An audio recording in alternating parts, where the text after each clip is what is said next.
Hello, everyone, and welcome to the Lords of the Night. With me, as always, is the Lord of Pain, Ranting Monkey. Hello. And the Lord of Pennies, Satsu 2 cents. What up, Bill? And I'm your host, Scribe, the Lord of Punishment. Hello, everyone. Hello, chat. Hope you're having a good week so far, a good Tuesday in particular. It's Super Tuesday 2, guys. The revenge. Or Son of Super Tuesday, or something. I don't know. We are watching the results as they come in to see how much Biden is going to win over Bernie Sanders. Because that's pretty much what everybody's predicting, and it seems to be what's happening. But we'll get to the details of that in a moment. Satsu, how are you doing? Pretty good. Spent all day with Squishy and Squeetus, pretty much, because Squishy was home.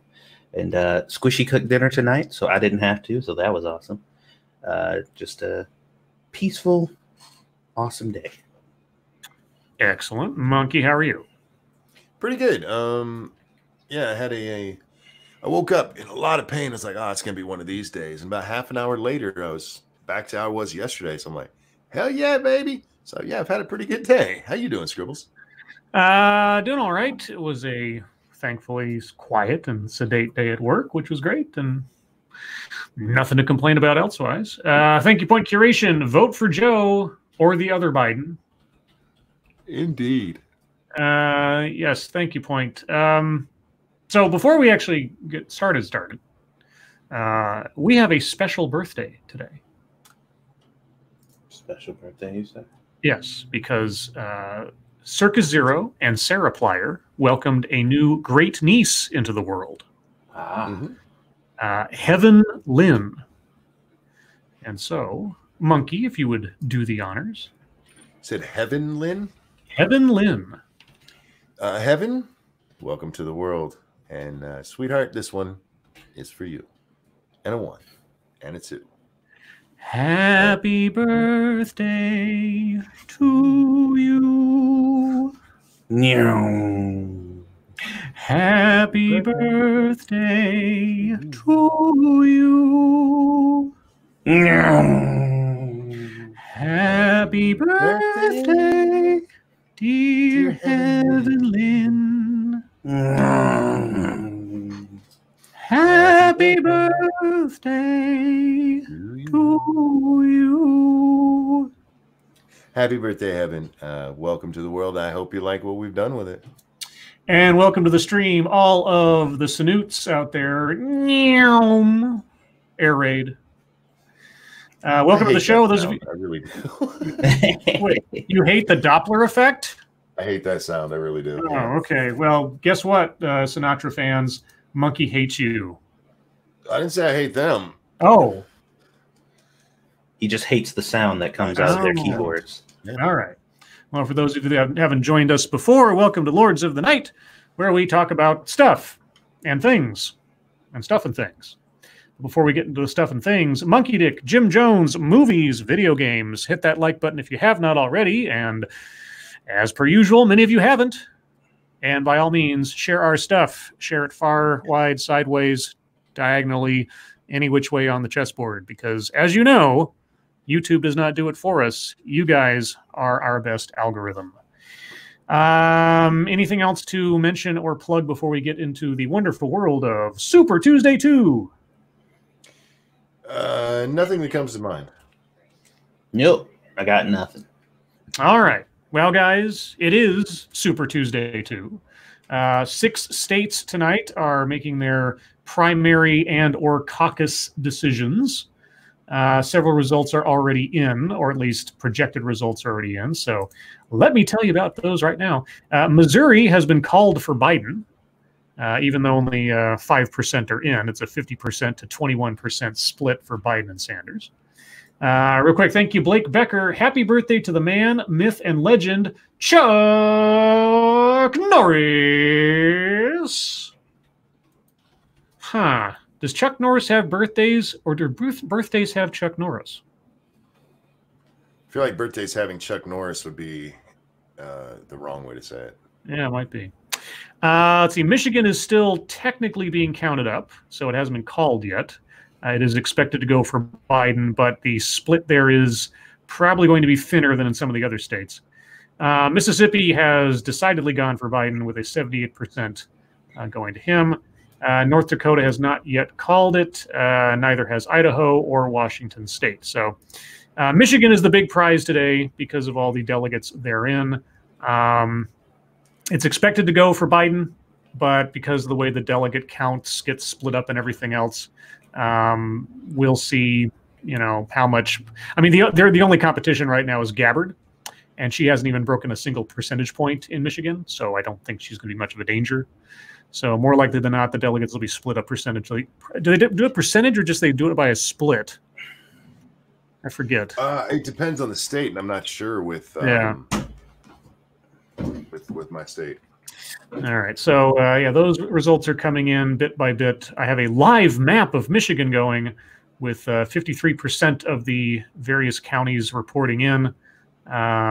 It's looking mostly Biden at this point, but we will update you as the night wears on. Of all the states currently in contest, the only one that is essentially guaranteed for Sanders, at least by the polling, is Washington State. Everything else is expected to go Biden in some fashion. But we'll see. We'll see if the debate next week actually means anything at the end of the day, except for showcasing whether or not Joe Biden can hold his own by himself on a stage with Bernie Sanders. Let's see. In other news, let me get up my other news here. Speaking of Biden, he had a little public event with some auto workers today. Yep, he did. Yeah, he did. And something happened there. And let's look at what happened through the eyes of our favorite friend at CNN, Chris Cillizza. Oh, I can't wait to hear this shit. Well, here's Chris's headline. It might kind of be a spoiler for the rest of his article. Why Joe Biden's confrontation with an auto worker in Detroit is probably a good thing for him. Because people don't know the truth of what was being said there? Could be. Let's see how Chris decides to report it, as I put quotation marks around that. On Tuesday, while sneaking in some last-minute campaigning in Detroit on the day of the critical Michigan primary, Joe Biden got into an extended confrontation with an auto worker who took issue with the former vice president's stance on guns. Here's the key section of the back and forth, in which Biden seems to shush someone else in the crowd in order to speak directly to the auto worker. And here's what it was said. The man, i.e. the auto worker, you are actively trying to end our Second Amendment right and take away our guns. Biden, you're full of shit. I did not. No, shush. I support the Second Amendment. The Second Amendment, just like right now, if you yelled fire, that's not free speech. And from the very beginning, I have a shotgun. I have a 20 gauge, a 12 gauge. My sons hunt. Guess what? You're not allowed to own any weapon. I'm not taking your gun away at all. You need 100 rounds, unquote. What? I almost lost my mind just reading that, honestly. And that was a good thing, Chris Cillizza. Well, that exchange. According to Chris Cillizza, back to the man, the auto worker. You and Beto say you're going to take our guns. Biden, I did not say that. That's not true. I did not say that. Auto worker, it's a viral video. Biden, it's a viral video like the other ones you're putting out that are simply a lie. Wait. Take your AR, your AR-14. Don't tell me anything about, and then he says something inaudible. The auto worker says, you're working for me, man. Biden, I'm not working for, give me a break, man. Don't be such a horse's ass, unquote. Yeah. Okay, I need to hear why this is good for him. Yeah, we'll digest that in a second. Thank you, Bert and Ernie. Scribe, did you remember that Monkey has changed his name to Lord of Poop Hand? Monkey, yeah. Is this some MITAM thing?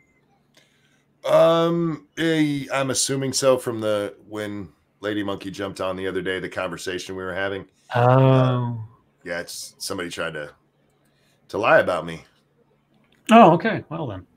And thank you, Point Curation. The time he and Corn Pop took their AR-14s. Yes. Yeah, he's going to take away your AR-14s, guys. Your 15s are cool. And also, I still think Corn Pop for VP. Wherever he is, he should just be VP. Even if he's an empty chair and Biden just thinks he's there, that'd be fine. Back to Chris Cillizza. It went on like that for another few seconds before Biden walked away. And now, in parentheses, Biden corrected his reference to an AR-14 to the AR-15 later. Right. Okay. Sensing an opportunity, President Donald Trump's team immediately cut the clip and began sharing it across social media. Here's how Matt Wolking, Trump's director of rapid response, framed it. And the tweet reads, he just quotes it again, Detroit auto worker, you're taking away our guns. Biden says you're full of shit. Biden staffer, all right, thank you guys. Biden, no, shush, shush. Oh, it was a staffer Biden was shushing? Was it? Yeah, I thought it was just some random person. Well, Chris says it was some random person, someone in the crowd, whereas Matt Wolking is suggesting that it was Biden's own staffer that was being shushed.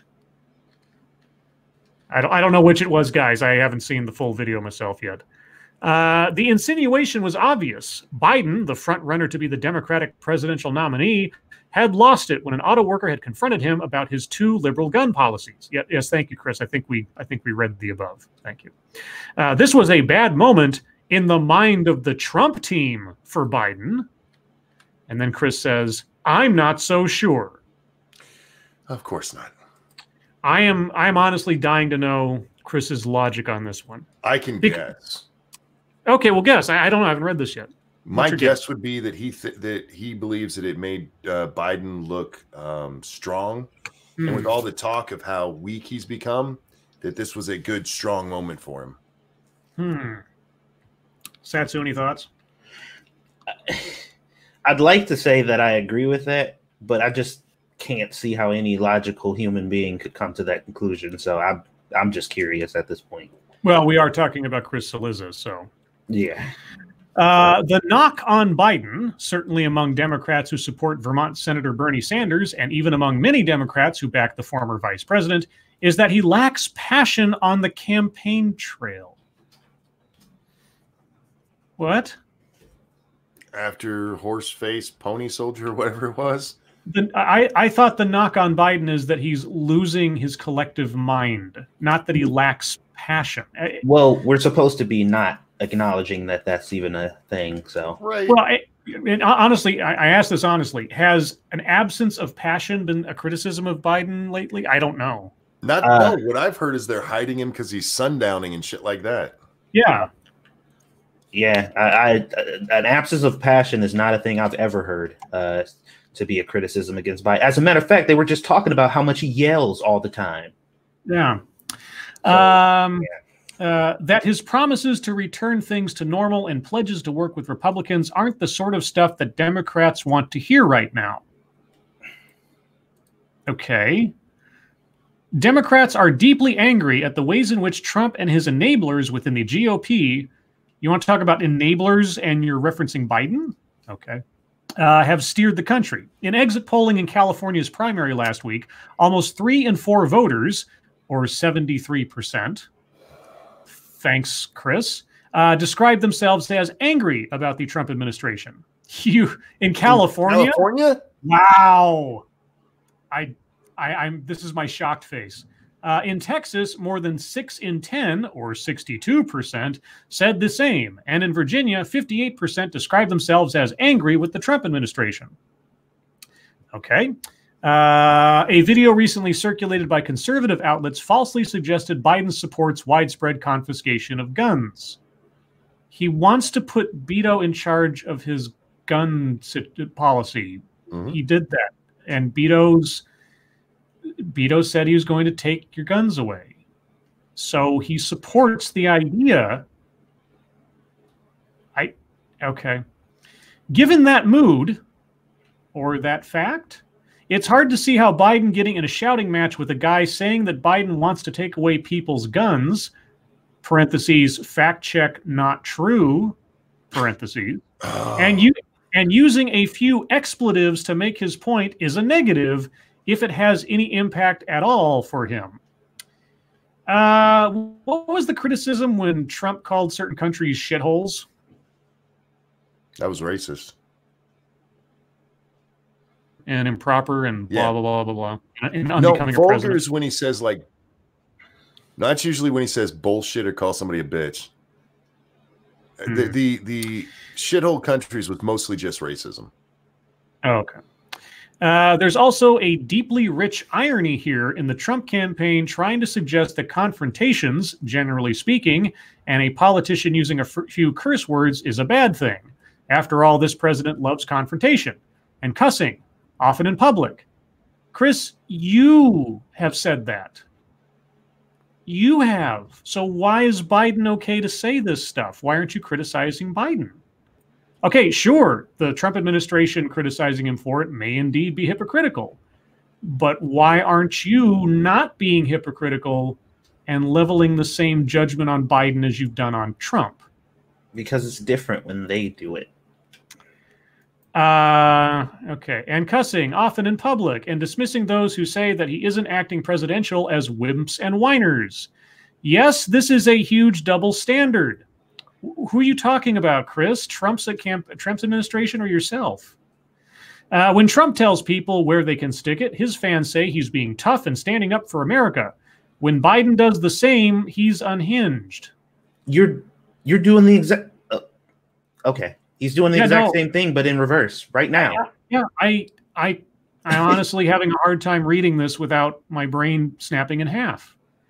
Look, I'm not sure this one incident changes many or any voters' minds. And yet Russia Facebook ads did, Chris? Yeah. But to the extent it does have an impact, an extent that you can't quantify, but okay. It's hard for me to see this as anything but good for Biden as he seeks to put away Sanders in the primary and pivot to taking on Trump in the general. And you want to know what's interesting about this whole thing? It doesn't matter that it was completely incoherent. Right. That's the one part he didn't bring up. Yeah, that doesn't matter at all. The fact that it was completely incoherent is irrelevant. But that would have been a key point if we were talking about anybody else. CNN has called Michigan for Biden. The AP, CNN, NBC, ABC, all of them have called it for him now. Okay. The current percentages are 53% to Biden, 41% to Sanders. I guess the delegates are portioned out by percentage because at least, as of right now, Biden currently has 20 delegates pledged to him. Whereas Sanders has 16. There's several more delegates to be pledged, but the rest of the results have to come in first. But in the overall, Biden has won Michigan. I'm totally convinced that they could put Biden on stage with someone's baby and have him choke the baby throughout the whole speech, and they would just be like, well, I mean, he's still not Trump. They can't keep covering for him much longer. It's not going to last. This article alone, like you just said, it completely avoids everything else that Biden said. Yeah, it's only focusing on the fact that he was aggressive and used bad words. And aside from that, everything else, never mind. He's talking nonsense and going all over the place about yelling fire. That's not free speech. And from the very beginning, I have a shotgun, I have a 20 gauge, I have 12 gauge. My sons hunt. Guess what? You're not allowed to own any weapon. I'm not taking your gun away. What are you talking completely incoherent. Yeah. But that's irrelevant. The fact is, he stood up for himself. It's just like watching somebody's special needs kid, finally say, stand up for themselves, and everybody's like, "Good job, buddy." Like that. Yeah. That's what this is. He's Rudy. Yeah, I mean, if you want to criticize Trump for being not presidential and acting vulgar, etc., in front of people and using bad words and all that, okay, legit. I wouldn't argue with you that, especially in public, that's not a good look for the president. But you can't then turn around and just give Biden a pass, unless you want to look like a complete hypocrite, which Chris Eliza has absolutely no problem looking like. No problem at all. It's amazing. And in his own article, he can cite the very hypocrisy that he himself is enacting. Brilliant. I was telling Monkey before the stream that for politics, but I'm quite entertained. Anyway, What a time to be a journalist, man. Am I phasing out?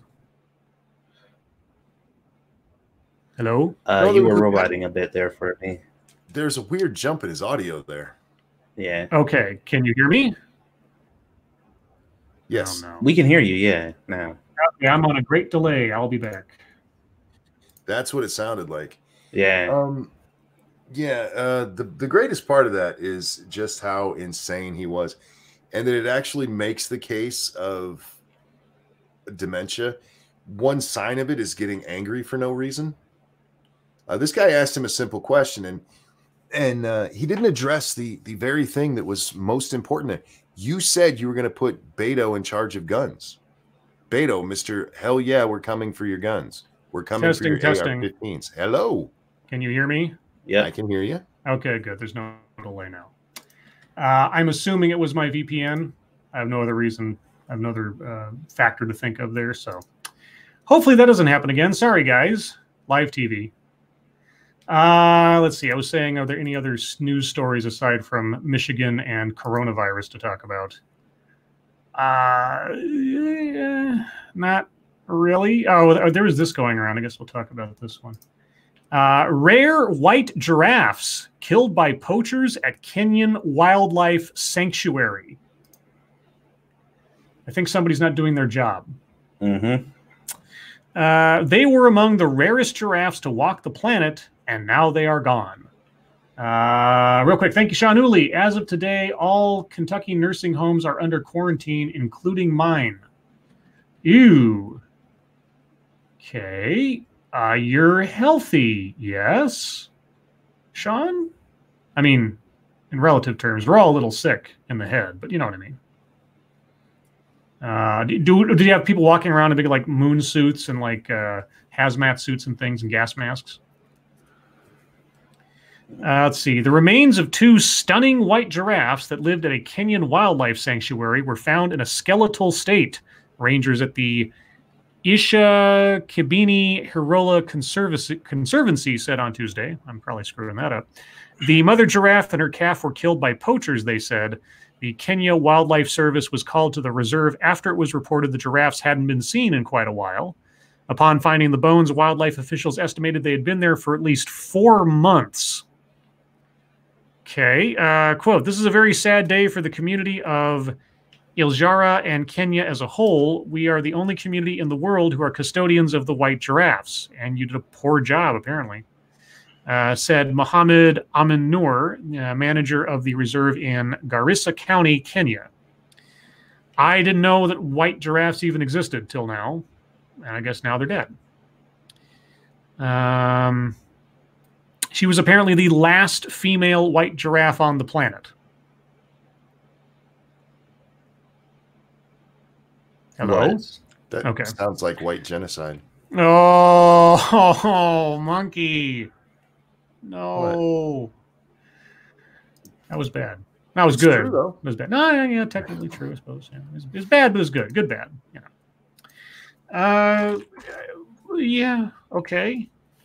Let me see if there's anything else going. Because honestly, CNN, my main source for news, is just all Biden and coronavirus. I'm not quite sure if both aren't the same thing sometimes. Okay, well, I did not know this. Led Zeppelin wins latest Battle of the Bands in Stairway to Heaven fight. I didn't know that they were... Why would they be in court? A federal court of appeals on Monday restored a jury verdict that found Led Zeppelin did not steal Stairway to Heaven. Okay.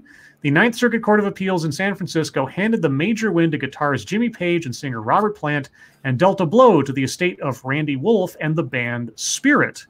The estate claimed that the 1971 mega hit, Stairway to Heaven, violated the copyright of the 1968 song Taurus. A majority of an 11-judge panel overturned a previous ruling that the jury in the 2016 trial should have heard the recording of Taurus and was given poor instructions before jurors found in favor of Page and Plant. The composition of the two songs, not their recordings, were the issue in the case but the plaintiffs have sought to play the 2 recordings for jurors as part of their argument that Page had access to the song Thurs as required to prove a copyright violation.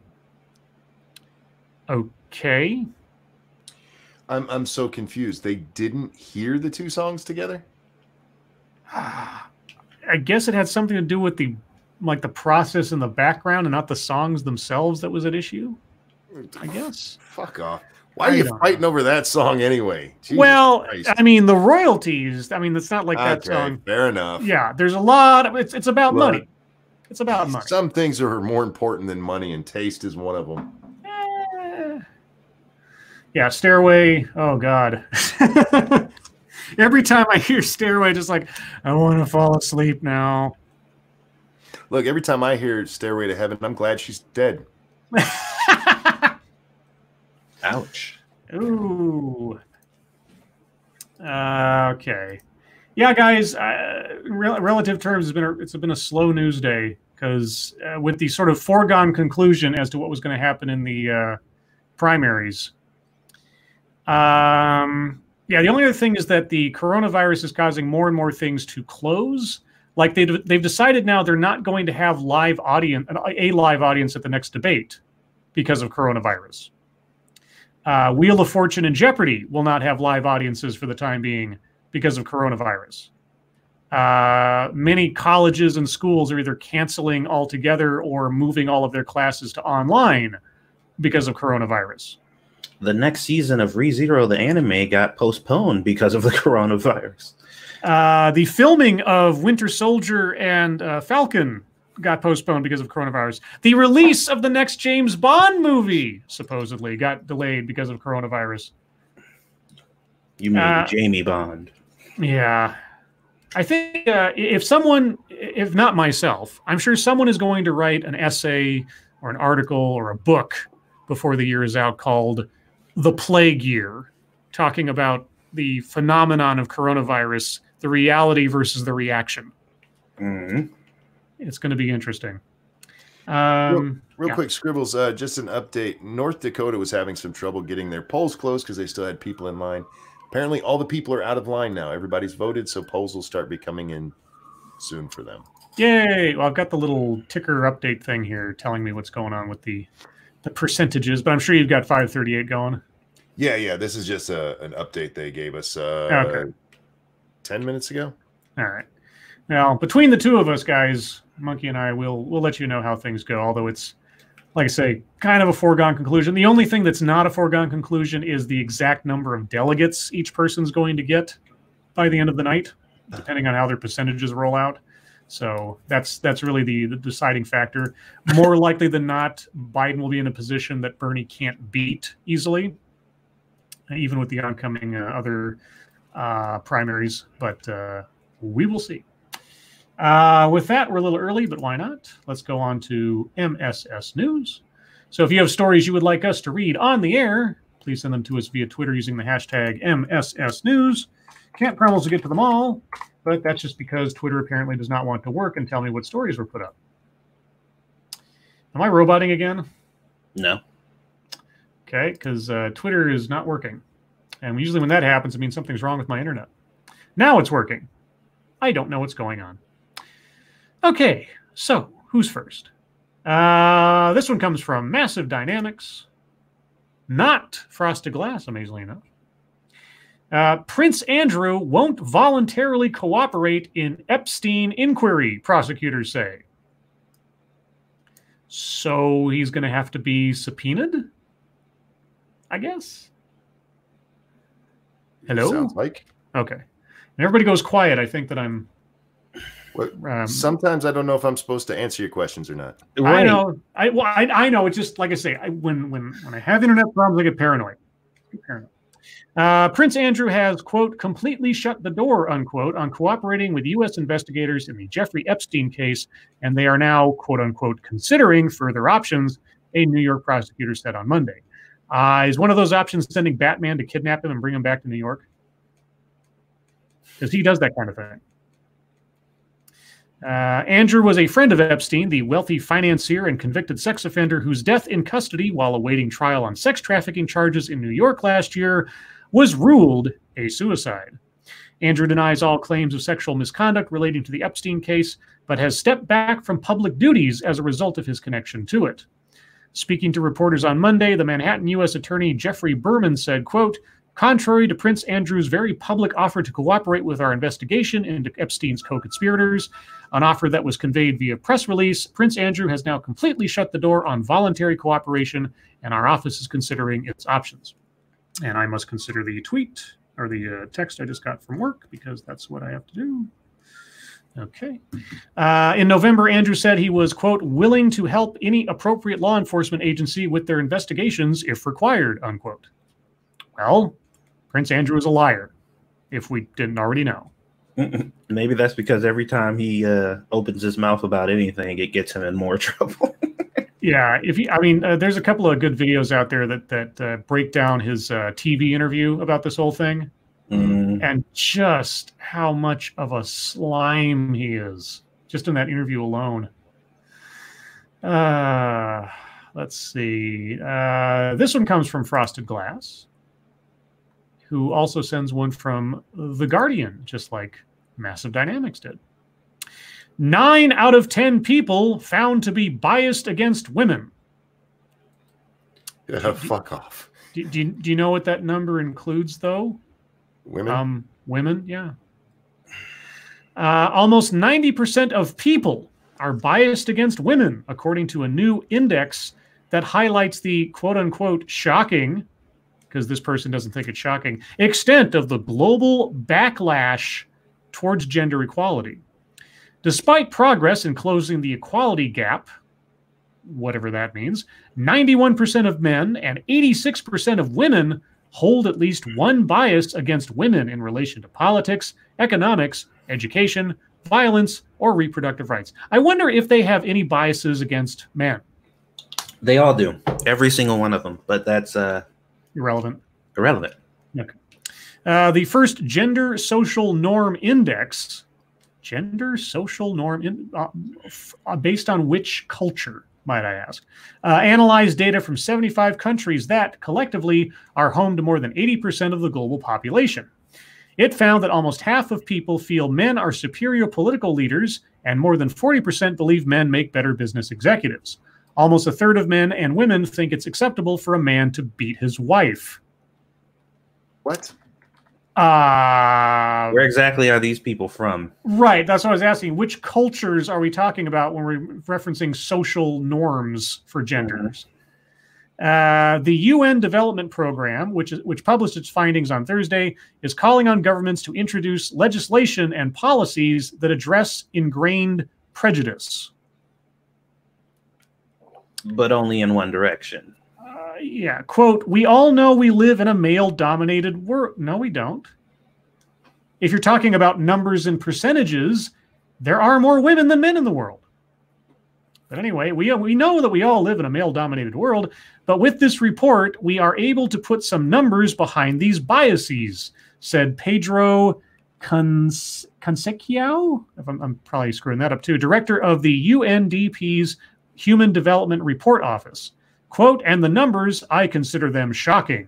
What our report shows is a pattern that repeats itself again and again. Big progress in more basic areas of participation and empowerment, but when we get to more empowering areas, we seem to be hitting a wall, unquote. Or should I say, a glass ceiling? That was my addition. Let's see. Quote, while in many countries these biases are shrinking, in many others the biases are actually sliding back. Wait, which? What? I think I'm mixing metaphors there. If you take the overall average of the information we have, we show that on average, we are sliding back. That biases, instead of shrinking, are growing back. Pick one, dude. Just please. You're confusing the children. Anyway, yeah, people have biases, and it's only against women. Yep. Sorry, go ahead. I'm about to say, which is hilarious because by default, if you have biases against one sex, you have to have biases against the other. Like it's almost required because, like, you have to think differently about one than the other. Like it's it's a part of the whole system. You can't think differently about one sex and not think differently about the other. Like, you just can't do it. Satsu, stop reinforcing the gender binary. But stop it. It's wrong and evil. But no buts, unless they're nice butts. Anyway, moving on. Let's see. Graphic. This one comes from Peter Stewart, our friend in Canada. Best friends for 17 years. These two just discovered they're actually sisters. Oh, what? That's interesting. Best friends Ashley Thomas and Latoya Wimberly have a lot in common. As children, they had identical gaps in their front teeth, high cheekbones, and the same complexion. They even wore the same size in shoes. From music to fashion, they shared a lot of the same interests, and at one point they dated brothers. It was an unbreakable bond, Wimberly told CNN. They had met once before, but it was at a birthday party in 2004. When they were young teens in Philadelphia, that they immediately clicked, Wimberly said. 17 years later, they're still close, never having gone a day without speaking on the phone. We're, quote, stuck to each other like glue, unquote, Thomas said. For many years, they even referred to themselves as sisters. In February, they learned they are exactly that, biological sisters.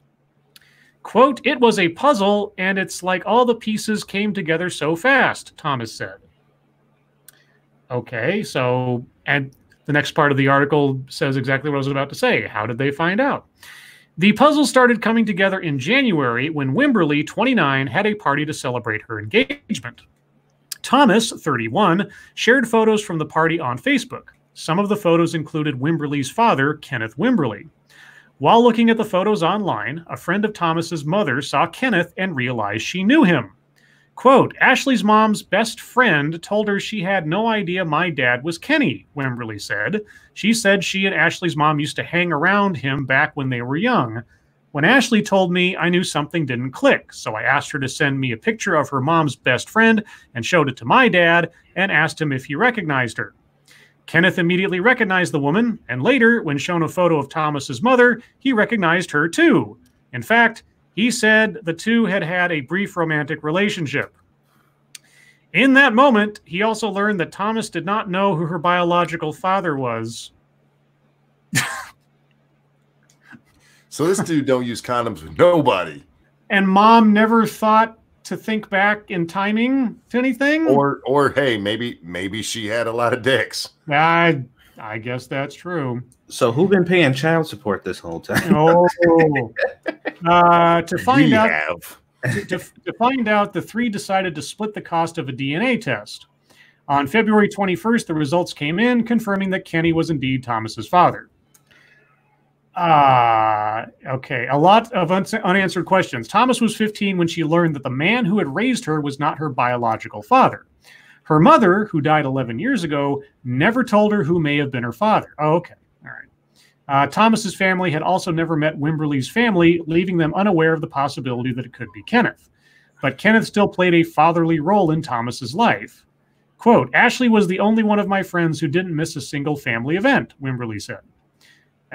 Okay, this goes on for quite a while, but we get the gist. This is just bizarre. But, okay, harmless, I guess.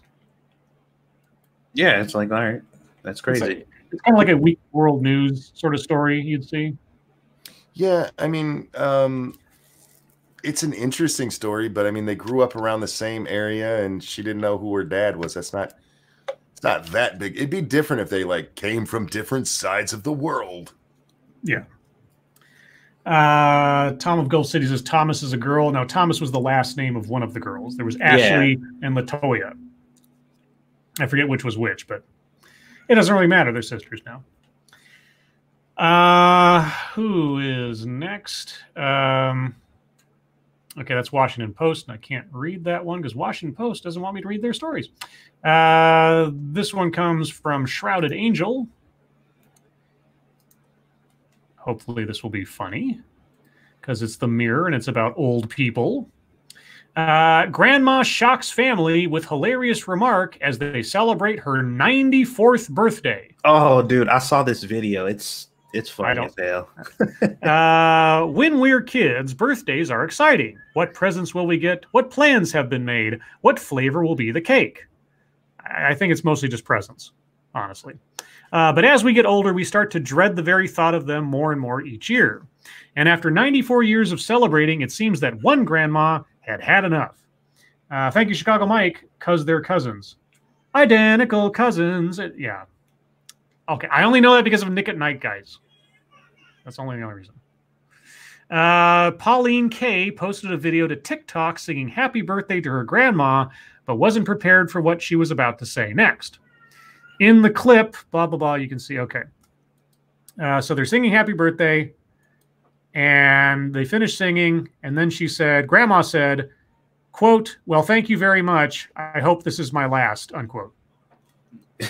Wow. Yeah. And everybody in the room was like, oh, shit. It took a second or two for her granddaughter, Pauline, to realize that what her grandma had said, as you hear another voice in the background offer to cut the cake. The video received over 12 million views, 2.7 million likes, and 26,000 comments. One person said, quote, Grandma is tired of everyone's BS, unquote.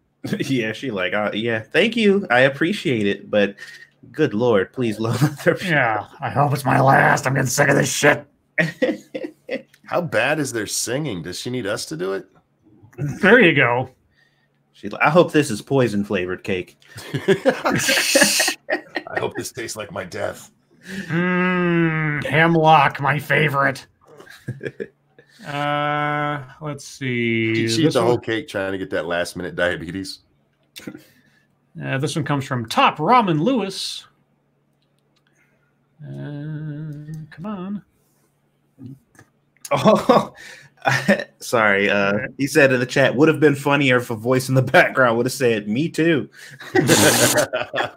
No, what you needed it to be is like the bratty little 12-year-old or something to say that. Sanders responds to Clinton criticism. Quote, unlike Secretary Clinton, I don't want to relive 2016. Ouch. Well, that is some shade, but actually, Bernie, I bet you do. I bet you do when it comes to Michigan. I bet you'd love right now to be reliving 2016 when it comes to Michigan. Senator Bernie Sanders, a 2020 White House hopeful, you don't say, responded late Tuesday to criticism from former Secretary of State Hillary Clinton, saying he doesn't want to relive 2016, unlike the former Democratic nominee. At a Fox News town hall, moderators Brett Baier and Martha McCallum played a clip for Sanders from a new documentary about Clinton. Quote, Bernie just drove me crazy, Clinton said in the clip. Quote, he was in Congress for years. He had one senator support him. Nobody likes him. Nobody wants to work with him. He got nothing done, unquote. She added, quote, he was a career politician. He did not work until he was like 41, and then he got elected to something. It was all just baloney, and I feel so bad that, people got sucked into it, unquote. In her criticism, Sanders responded, quote, unlike Secretary Clinton, I don't want to relive 2016. We're in 2020 now. But also, if you guys looked at some of the polling that they do for United States senators, they do polls that how popular you are. In most cases, I turn out to be the most popular United States senator in the whole country, he continued. Probably just based on name recognition, honestly. I mean, you're a presumably nice old man that wants to give people free shit. That's true too. You're basically communist Santa. Communist Santa. Wasn't Santa already kind of communist? I mean, he had like all these elves for slaves, and just kind of gave gifts away, and. But I mean, he didn't end all toy manufacturing. He just gave away free toys. Yeah. He didn't take over the means of all toy production. So Bernie is Socialist Claus? No, he's Charity Claus. Charity Claus. But Charity is a stripper name. Is now. Yeah. Let's see. This one comes from Chicago Mike. Chicago St. Patrick's Day Parade is still happening despite other cities canceling. Oh, this is coronavirus, isn't it? Organizers for the annual Chicago St. Patrick's Day Parade said the event is still to go as scheduled, despite other cities canceling their parades amid COVID-19 concerns. Boston Mayor Marty Walsh announced Monday the city's parade was canceled due to fears of spreading the virus. The parade was scheduled to march through South Boston on Sunday. Excuse me. The city's risk for the virus is low, but with the situation changing rapidly, the decision was made out of caution. In Ireland, the government banned St. Patrick's Day parades nationwide. The St. Patrick's Day festival takes place annually from March 13th through the 17th. I would love to be able to pronounce this name, but I can't because it's weirdly Irish, I guess. So I'll try. It's Taoiseach Leo Varadkar, the head of the Irish government, said that the virus cannot be stopped, but he said it can be slowed and its impact reduced. Well, I guess that is kind of true, although it sounds awfully alarmist to me, but what do I know? In Chicago, the Office of Emergency Management and Communications said they are, quote, actively monitoring conditions and will recommend additional strategies as needed, which means if we decide to change our mind, we'll let you know. Alrighty. I have breaking news. Uh-oh, breaking news. What's the breaking news, Monkey? Let's go to the breaking news desk with Ranting Monkey. Go to Monkey. Andrew Yang, 10 minutes ago on CNN, quote, I hereby am endorsing Joe Biden. Oh. Wow. Oh, wow. Well, that changes everything. All these candidates that these people were rooting for, who they thought had very close proximity to communist Santa, they're all endorsing the other guy. Why is that? A lack of options. The only one left really is Warren to come out and do it. Who? That's what I was about to say. Who that dropped out has endorsed Bernie yet? Has any of them? Marianne Williamson. Oh, that's right. Oh, the fucking crazy one. Oh, okay. Yes. Yeah. The fucking crazy one. Okay, cool. The lunatic. I'm waiting to hear that Warren is endorsing Biden. Yeah. And then to hear that there's a rumor going around that he might make Warren like Treasury Secretary or head of the SEC or something. You know, I'm waiting for that. I'm waiting for that news to come out. Let's see. We talked about that the other day. Oh, it reset on me. I got to scroll back down a bit here. On top, Ramen Lewis also sent us collectively a girl in a bikini, which I appreciate. And also another one. Oh, these are all WWE girls in very little clothing. All right. This one comes from Keeverdam. I saw this all over the place today, and people were saying it was a hoax or it wasn't true or something about it. Conspiracy theorist Alex Jones arrested for DWI in Texas. Yes. Now, I saw people saying that the DWI part of it was not true. He was arrested for something, but he wasn't under the influence. I don't know which is which right now, but both are true. Okay. Austin, Texas. Conspiracy theorist Alex Jones was arrested in Texas on a misdemeanor charge of driving while intoxicated after his wife called police to their house over an argument, according to court records released Tuesday. The InfoWars founder was booked into an Austin jail shortly after midnight and released on bond a few hours later. Jones, 46, had a, quote, strong odor of alcohol, unquote, coming from him, and his blood alcohol level was recorded at, would you guys like to guess? I already know. Okay. Satsu, would you like to guess? I usually guess things that require you to be dead, so I'll pass. Okay. 0.076 and 0.079. And I would have thought that's below the level of breaking the law. This is why I said both are true. It is, but keep reading. In Texas, the legal blood alcohol limit is 0.08%. Jones was also allegedly unable to complete sobriety tests, losing his balance and failing to touch heel to toe. Okay, well, if that's true, then yeah, if they don't think, if you can't do that, you can't technically be cited for driving while intoxicated, even if your blood alcohol is not over the limit, I guess, or for public safety or something. I don't know. Well, if he challenges this, there's a good chance he'll win because it's not like he got pulled over for reckless driving and his alcohol was too low. So, in an arrest affidavit, the sheriff's deputy said he was originally responding to a family disturbance call at Jones's home just after 10 p.m. Monday. Quote, dispatch advised the disturbance now was only verbal, but earlier in the day it was physical, the affidavit said. An attorney for Jones did not immediately return a message seeking comment Tuesday. Wait, okay, yeah, maybe I obviously just missed this. So they didn't arrest him while he was driving, but they got him for driving while intoxicated. Yep. Okay. So, okay, the deputy said when he arrived, he saw Jones's Dodge Charger leaving the neighborhood and pulled him over. Oh, okay. Jones allegedly said he and his wife got into an argument over dinner and that he ended up walking about 3 miles home from the restaurant. Jones allegedly said the argument continued when he got home, so he set off for another downtown residence he owns, quote, to get away from his wife, unquote. Okay, so he was in his car. Okay. That makes more sense now, because it was like they just arrested him at his house for driving. Yeah, okay. But yeah, I mean, if it was shown that he was below the legal limit, I mean, it is officer discretion if you can't pass the sobriety test too. So, and 0.079, I don't know if there's I don't know if there's like a margin for error they have to consider as well. So, I don't know.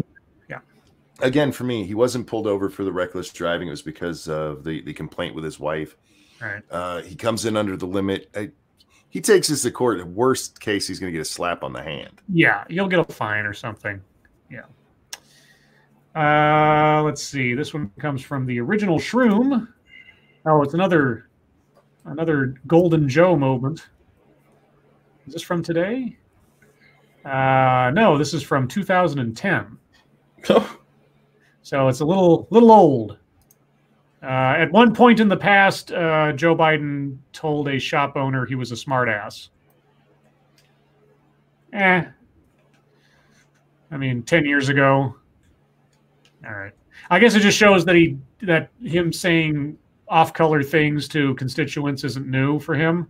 He has a history of confrontational interactions.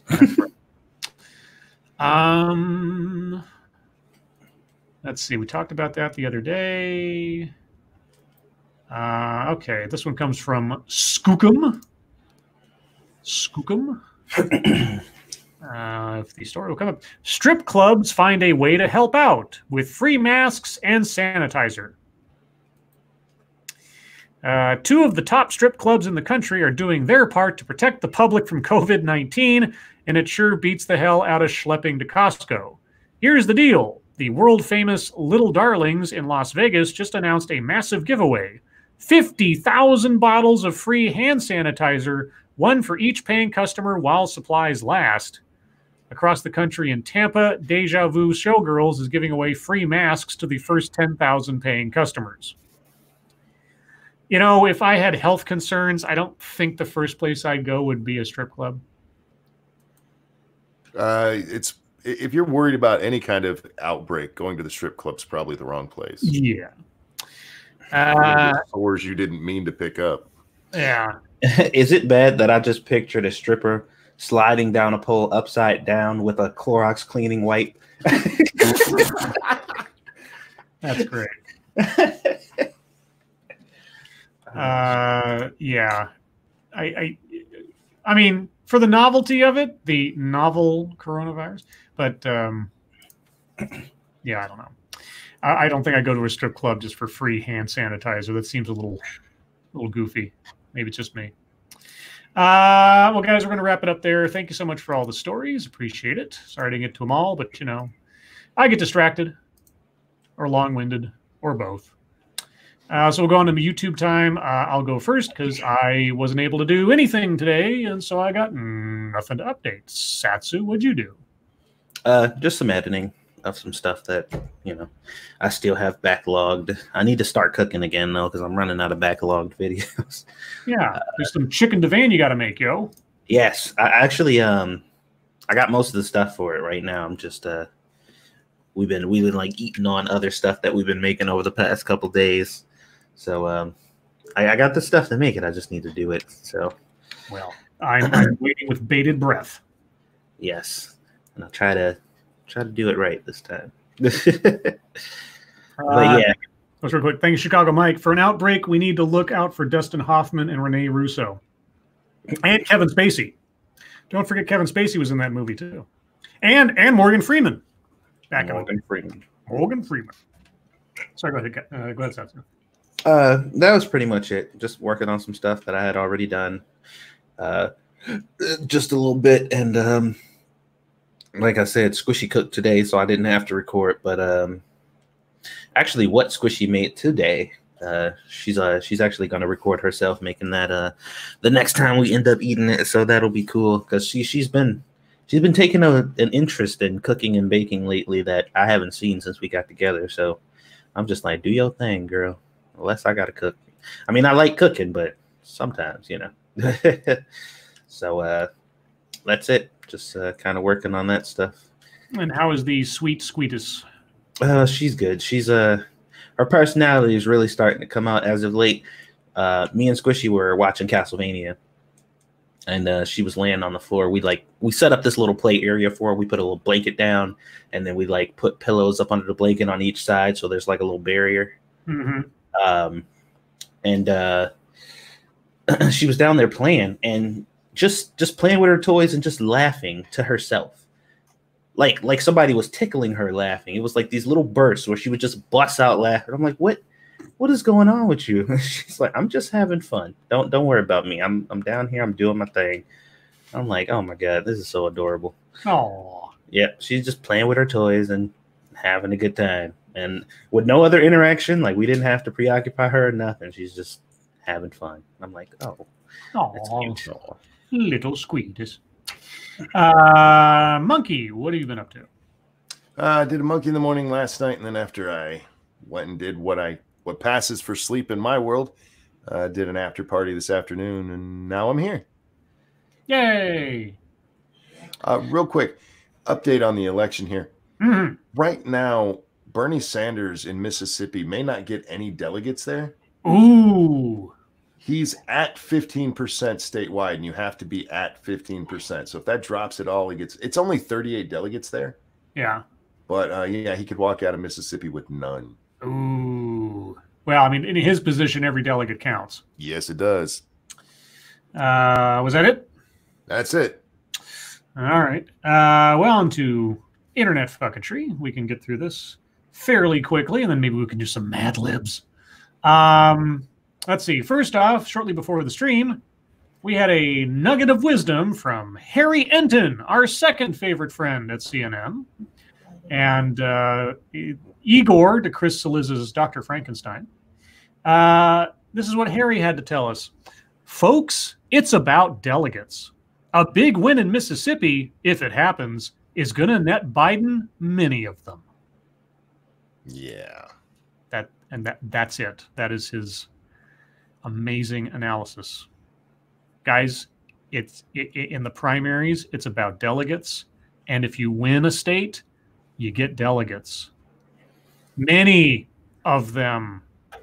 Did you forget to mention that that's horrible and a terrible system, and it's what got Trump elected? Shh. Quiet. Don't speak. Okay. Let's see. What else? Okay, so the mayor of, what was it? Let me find it again here. The mayor of Kansas City, Missouri, was turned away when he tried to vote in the state's primary on Tuesday. It ended up being a user error, and on his second attempt, he was able to vote. And his spokesperson said, quote, "I get mistakes happen," Lucas said. "We need to make sure we have a system where we don't have mistakes. And I said, when you find such a system, let the rest of us and all of human history know. Okay.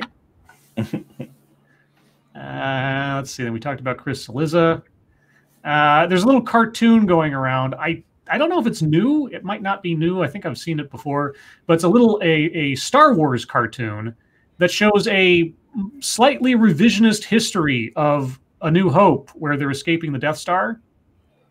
And the short version is that Luke Skywalker is attempting to escape and using a blaster rifle, and he's acting like a Neanderthal. And a frustrated Leia has to save the day and grab the blaster and show him how to, do stuff. And I said, rather than highlight the teamwork that actually took place amongst peers, let us revise history to dumb down the men and lift up the women, as if Leia needed any lifting up to begin with. Remember Leia grabbed the blaster and blew a bunch of stormtroopers away when she was a general and shit, when she stood up to Darth Vader, and she was standing up to Grand Moff Tarkin before he was like, I'm going to blow up your homeworld. Yeah. Yep. Yeah, she really needs some uplifting. And Luke Skywalker, naive farm kid, sure. Completely incapable. He blew up the freaking Death Star. Anyway.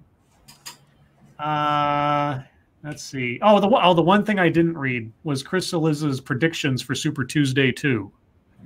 I won't read them now because they're irrelevant, but his headline was, the 3 likeliest outcomes from Super Tuesday 2. And I said, Chris is down to 3 from 5. His confidence is building, guys. Well, that's only because he only had 2 people to choose from, really. And yet he still had 3 outcomes. Well, let's see. Bernie would win, Biden would win, or Biden would win, but it'd be really close. Yeah, that's basically it. And lastly, something that's gotten pushed down in the headlines because of coronavirus and Super Tuesday 2, but is also not surprising at all. Russian President Vladimir Putin says he will support a change to the presidential term limits that could see him staying in office until the year 2036. Can you tell I'm surprised? What a shock. Yeah. Dictator's going to dictate, yo. I'm sorry, president. And Satsu, I sent you the link to the Red Letter Media video you need to watch. Where did you send it? I just tweeted it to you this morning. Oh, okay. I will retweet it again just for the heck of it. But yeah, no, they did Surviving Edge Weapons 2 years ago, and it's hilarious. So I don't know what JonTron did. I'm sure it's fine, but I will always be I'll always be with Red Letter Media. Anyway, Satsu, what do you got for fucketry? Well, somebody shared an article from NBC News on my Facebook that said LGBTQ Americans will not be counted in the 2020 U.S. Census. Why not? I don't know. Do we do census on sexuality at all? I don't remember if that's on there or not. I'll be honest with you. I've never filled out the census. I can't recall if I ever have either. My wife does it. So. Oh, okay. I'm sure I must have, but you have to. It's your legal responsibility. Oh yeah. So he's done it. YouTube and the police. He's done it. No. Oh well, yeah. I don't remember doing it. It was 10 years ago. I don't remember. I've got monkey brain on some things. It says LGBT activism groups are outraged after the proposed questions regarding sexual orientation and gender identity were quickly removed Tuesday from a just released draft. That means that straight people aren't being counted either. Right. Okay. We're all being treated the same. No. Oh, despite our sexuality. No. Take the race one off there too. It says no previous U.S. census has ever included LGBTQ Americans. No, wait, stop. Yes, it has. Yes, it has. Well, it just hasn't included the question. No, I know that's not you, Satsu, but the no, I know. But see, this is the thing though that really confuses me. It's like, so y'all aren't human. Yeah, exactly. Is the only thing that matters about you, like the human aspect, the fact that you are a human, male or female, is completely irrelevant. You don't even count that as a part of your identity. Like you count. They just don't have you put your specific thing in there. Like, this is so dumb. Anyway, that was a thing that was shared. I'm not gonna get into it because it's gonna annoy me. Newsweek had an article that came out that said Bernie Sanders leads Donald Trump by widest margin of all the 2020 candidates. And somebody said as a response, vote Bernie unless you want 4 more years of Trump. Should we tell them? I don't know if we should tell them. I think they're pretty confident that Bernie's going to beat Trump, so I think we'll just leave them alone. I just think it's funny that that they show that, but as what we're seeing right now tonight, Bernie can't beat Biden. Yeah. How you think he's going to beat Trump when he can't beat Biden? A guy a whole lot of us are pretty sure is losing his fucking mind. The fucking Democrats themselves would rather have a guy potentially with dementia than this commie shit. But no, he's gonna beat Trump. I'm positive. Yepper. Let's see. So that's my Facebook fucketry. I also put out a PSA earlier. It said, did you guys know that it was possible to take precautions against the coronavirus and not fight old women for toilet paper in the grocery store? Who knew? Taking precautions and being careful is fine, but your mass panic is not helping anyone. I've seen far too many videos of this now. There was a video that came up on my feed that looked like Black Friday. Like they showed the aisle was like completely empty and nobody was there. And then once they opened the door, people just started flooding through there. And it was insane. Like, God damn, people. Jesus Christ. Well, since you brought that up, just a throwback to yesterday. I don't believe we talked about it on the show. Did you see what stocks did today? Mm-hmm. No, rebounded 5%, up 5% in a day after, oh my God, massive. Yeah, you know why? Because the people are like, shit, I'm going to make a ton of money off of dumb folks started buying today. Mm-hmm. Well, I'm sure the media isn't highlighting that. Oh, no, they're really not. Yeah, we still got to talk about it being down. Let's see, what else did I see today? A lot of coronavirus stuff. A lot of people.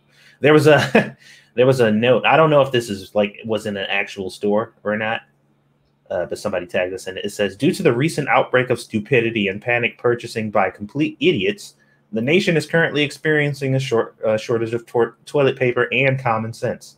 We expect supplies to be replenished once these sheep-minded morons have starved to death in their homes, surrounded by toilet paper, without anything to eat. Thank you for your patience. Just like, oh shit, somebody was upset. Like I said, I can't verify if it was in an actual store, but that is pretty funny. Also, people are making was it, you guys remember Patty? Oh yes. Yeah, she did a OK Commie dance video, and there was I think an OK Liberal one that came out too, or some shit like that. Yeah. And I'm just like, well, saw this coming. It's spreading like wildfire. Let's see, what else? What else did I see here? I know there was something else. That might have been it actually. Oh, there was actually this was fucketry for yesterday that I forgot. But what is it? Doha debates or whatever. Says, dear world, can you believe we are still over 100 years away from achieving gender equality? It says, how can we speed this up? Do quotas even work? Join us as we search for a solution to gender equality. And my comment was, true gender equality is essentially impossible for a few reasons. One, because it's not what women actually want, at least not the way that they explain it. Two, several women would have to give up their own personal freedoms and ambitions to make it happen. And three, humans. Because, yeah. Are they actually going to have a debate? Well, the little bit of the video that I saw had what looked like a black activist and Christy Winters, not Christy Winters, not Christy Winters, Christina Hoff Summers. Sorry. Oh, those are really different. Yeah, very different people there. Well, the only reason that I thought about Christy is because I saw a tweet from her today, and I haven't fucking seen her in forever. So it just kind of like threw me back. I was like, well, I thought she fucking vanished. Yeah, I'm trying to see if there's actually a full debate on. Oh, there is a gender equality full debate. Oh boy. Yeah, so I was like, Scribe might be interested in this. Oh, I could. Well, it's like a panel discussion. I'll have to watch this and see if it's something that I could. It's almost 2 hours long. I don't know if I could do like a commentary track on it, maybe, but I don't know if I could do a commentary video on that. Yeah, anyway. I that type of shit, man. I can't watch that type of stuff. I'm glad you can stomach it because I can't. Well, stomach it is a relative concept, but yeah. I think that's it. There probably was other stuff, but probably at that point. All right, Monkey, how about you? Oh, let's load it up and see what's going on. I've been fucking with a Bernie bro who's upset. I tweeted out, Michigan's been called for Sanders, for Biden. Sanders, leave the race, not because you lost Michigan, but because you're a dirty commie. This dude got mad. He got real mad, and so I've been fucking with him. If you'd like to see that, just go follow on Twitter because he's just an upset little Bernie bro. I saw this as I was watching the 538 stuff as the results were first coming in around 8 o'clock. Laura Bronner over there on the 538, she said this. From the preliminary exit polls, it looks like the electorate in Mississippi has gotten a little whiter this year. 31% compared to 24% in 2016. That might reflect the fact it's an open primary and some GOP voters might be crossing over. Uh-huh. Got whiter because all them honky GOP folks. I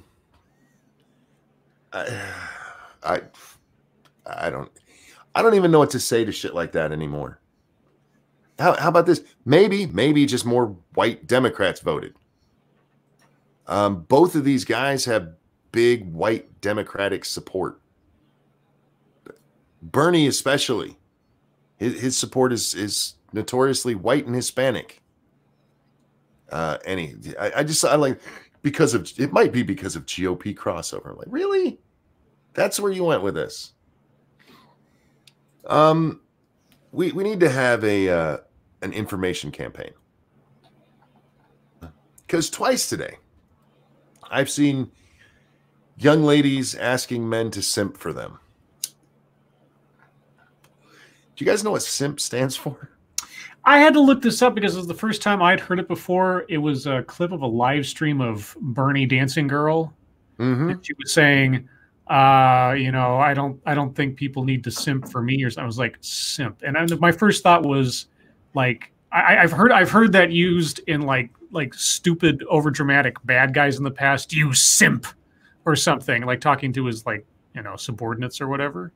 So my first thought was it was like sort of like fedora hat, sort of like those who are like male feminists, more or less. And I looked it up. I looked up the slang. It's like, yeah, someone who's subordinate to women and makes themselves like worship women. I'm like, oh, okay. So a beta male. Okay. Except it's an acronym. The way it's used in this way is an acronym. Oh, okay. Suckers idolizing mediocre pussy. And this has been a thing on the internet for a while. I never heard of it until today, or if I had, it didn't stick nearly as much as it did today. Yeah, if you look in the chat there, yeah, somebody else had said it before I could. Yeah, wow. That's what it stands for. So, ladies, if you're asking men to simp for you, you're telling them you have mediocre pussy. Maybe you do. Maybe you're just being hella honest. But I'm just telling you what you're saying. I thought at worst it was just a shortened version of simpleton or something. Lanky says, not a while, maybe the past 6 months or so. That might be when you heard it, but go back and watch MGTOW stuff. Oh, okay. I've been following MGTOW for a few years now. So, let's talk about Jill Stein for a second. Oh, do we have to? Yes, because Jill Stein, she's been causing some ripples over there on the Twitter machine. She said this today: "Dear people saying you don't care about kids in cages to voters planning to hashtag Dem exit if the DNC succeeds in railroading Biden through the nomination.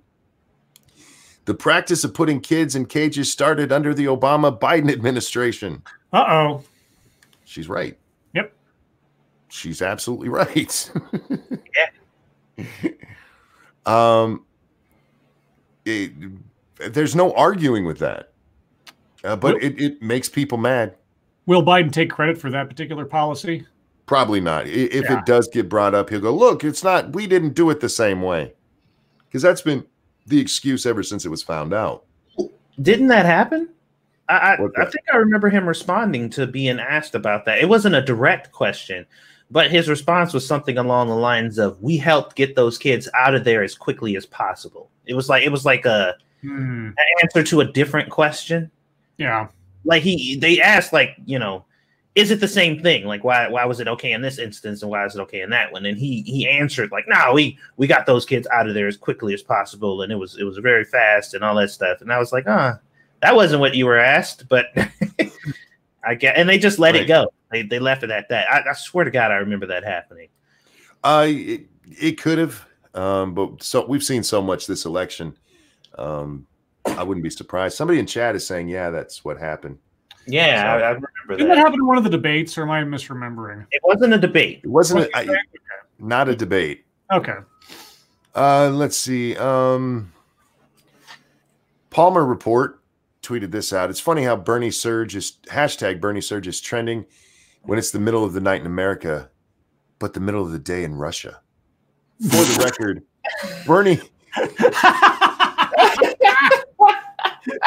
Jesus.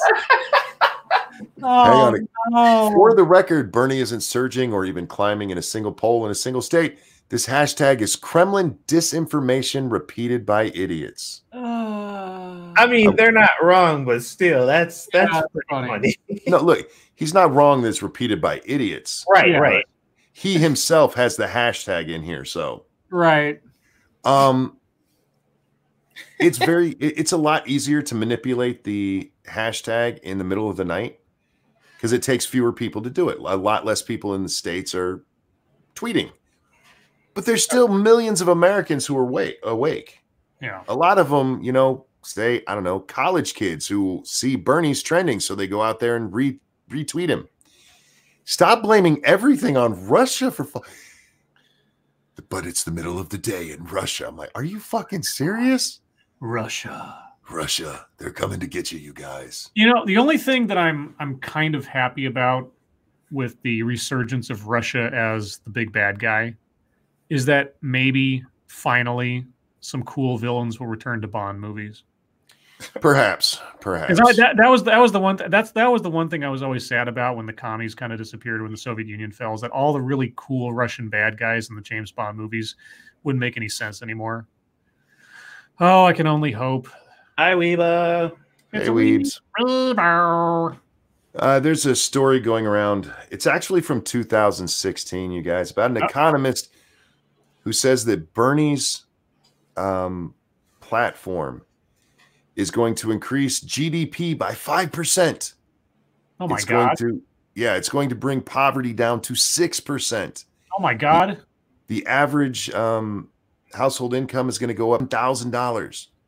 What? See, this economist, he is saying how great this plan is going to be. If you read up on the economist, he's a socialist Democrat. I'm sorry, democratic socialist, whichever way you're supposed to say it. Yeah. He swears he voted for Hillary when he wrote this, but I'm having a hard time believing that. Yeah. There's no serious economist who believes with or who agrees with this guy. It's finding the proof that you needed. It's amazing how easy that is to do when you don't look at any other option out there. And I just thought of something. Yeah, go ahead. I'm sorry. I didn't mean to interrupt, but I had to get this thought out right now because I just thought of it. What do you think the Democratic reaction is going to be if Biden wins? What, the whole thing? Yeah, like if he goes against Trump and like he gets picked or whatever and he wins, are they going to be mad or happy? They'll be happy. They just want to beat Trump at this point. Well, some people are basically saying that Biden is basically Trump 1.0. So they'll be happy on the surface in the sense that, oh boy, we're in power now. At least in one aspect. We don't know how the House or the Senate are going to go necessarily.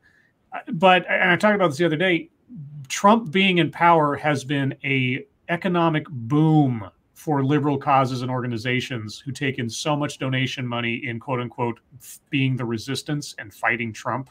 That having Biden there will shut down a lot of that funding. I mean, the Republican side of that coin is going to love it if Biden makes it, because, oh man, can you imagine the kind of resistance that's going to go against a mentally degrading Democrat in the White House who's the compromised choice? The Republicans are going to make tons of money on fundraising and everything opposing that.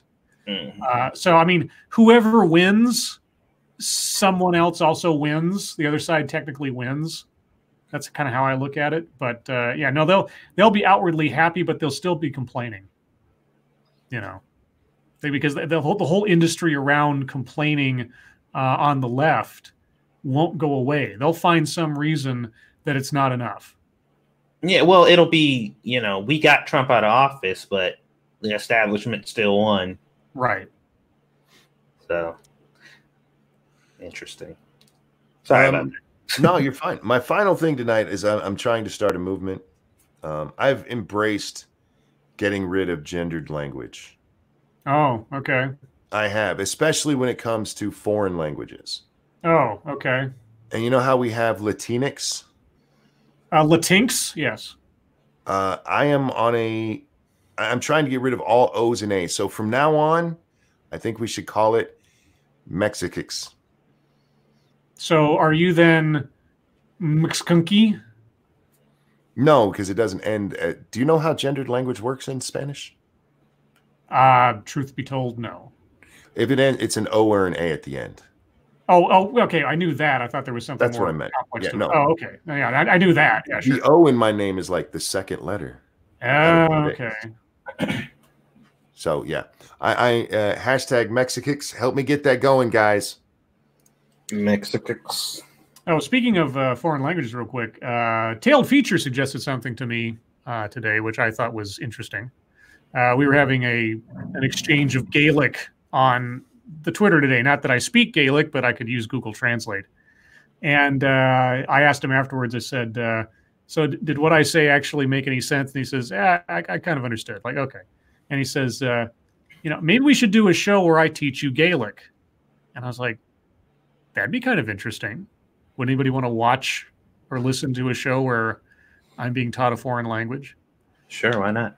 And I said we should call it Scottishing Up Scribe. And he was like, Gaelic. What did he say? Like Gaelic fun with Tailed and Scribe or something? I forget what it was. Gaelic time with Tailed and Scribe. Yeah. So I don't know. Call it Gaelic time, no homo. Thank you, Terry Demonis. So it's really the Coronix virus? Yes. Coronix. Yeah, there you go. Yes. Only males get the coronavirus. All right. Was that it, Monkey? That's it. All right. Shall we do a quick Mad Lib? Sure. All right. So let me look up my wonderful Mad Libs here. With 0% reporting, Bernie Sanders is up 100% in Idaho. How about Washington? Have they called Washington yet? Not Washington. They probably won't close their polls for another 30 minutes. Oh, that's true. Okay. Let's do this one. All right. So, chat, this is what I need from you. And remember, put each of your suggestions into a separate little chat message. And if you tag it with what it is you're suggesting, that would help me out. So I need from you a verb, a silly word, and a silly name. However you want to interpret those. A verb, a silly word, and a silly name. And strangely enough, we begin where we will end. Satsu, I need a silly name. A silly name. Yes. Gorgie. What? Gorgie. Gorgie? All right. Monkey, I need a silly word. Vagina. Satsu, I need a verb. Verb. How about throw? Throw. Okay. Monkey, I need a noun. None. As in the religious figure Yes. type person? Okay. Satsu, I need a body part plural. Testicles. Testicles. Monkey, I need a female name. Oh. Weibo. Satsu, I need a verb ending in ed. How about arrested? Ooh, okay. Monkey, I need a noun. Oh, hubcap. Hubcap. Satsu, I need a noun plural.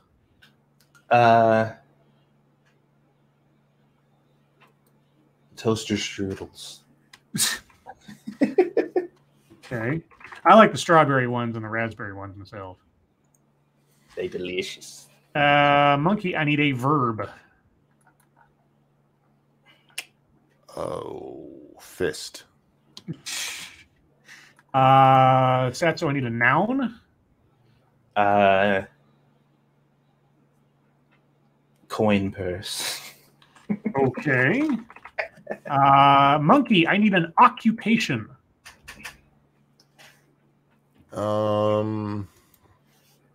Moonshiner. Right. And lastly, Satsu, I need a number.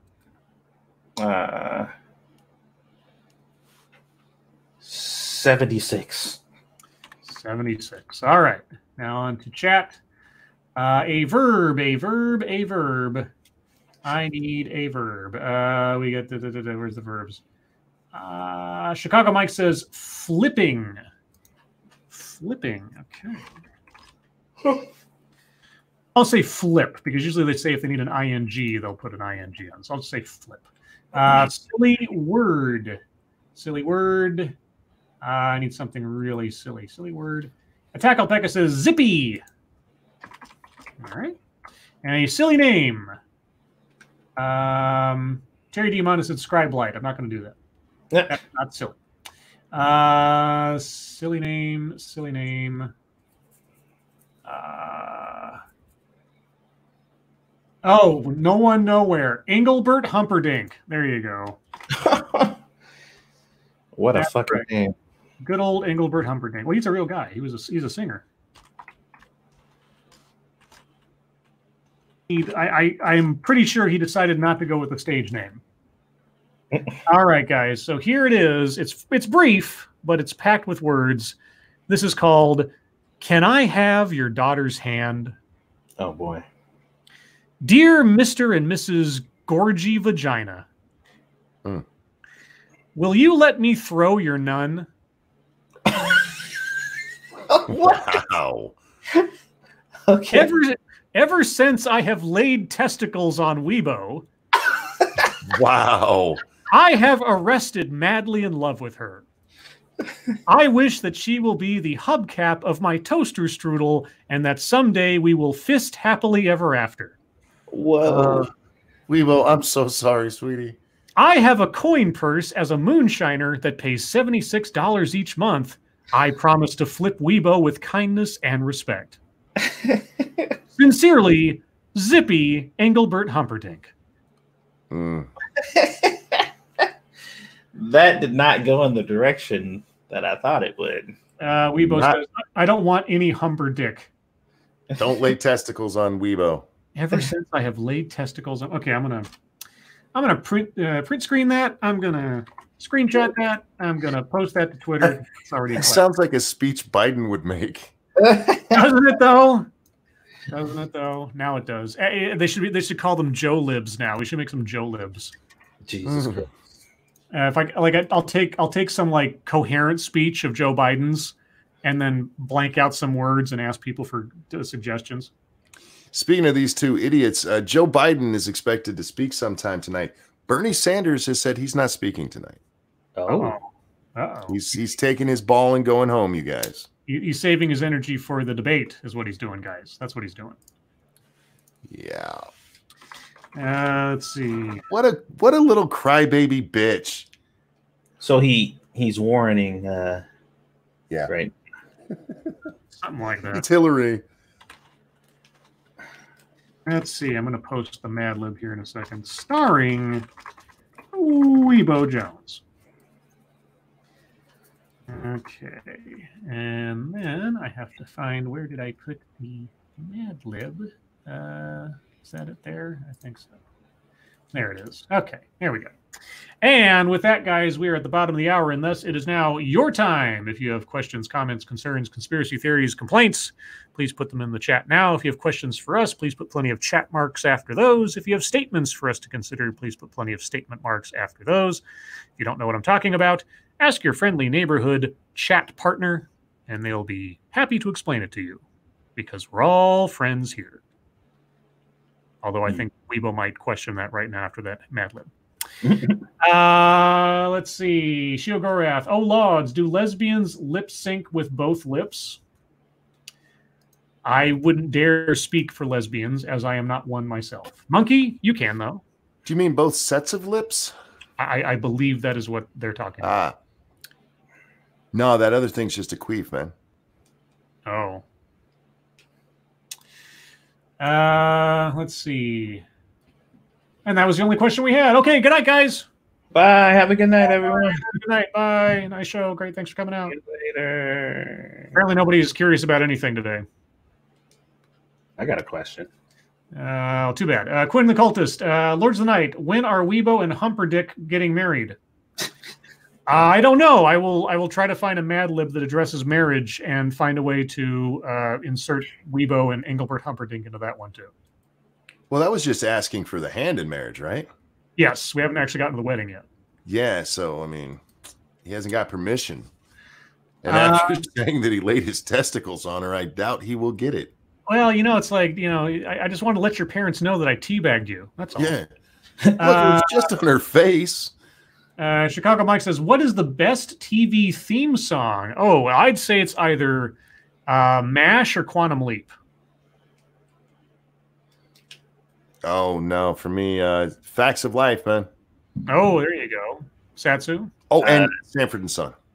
Yeah, that's true. Oh, yeah, that's a good one. Sanford and Son is a good one. Dr. No, Scribe Light, will Tulsi drop out and support Bernie just for the lulz?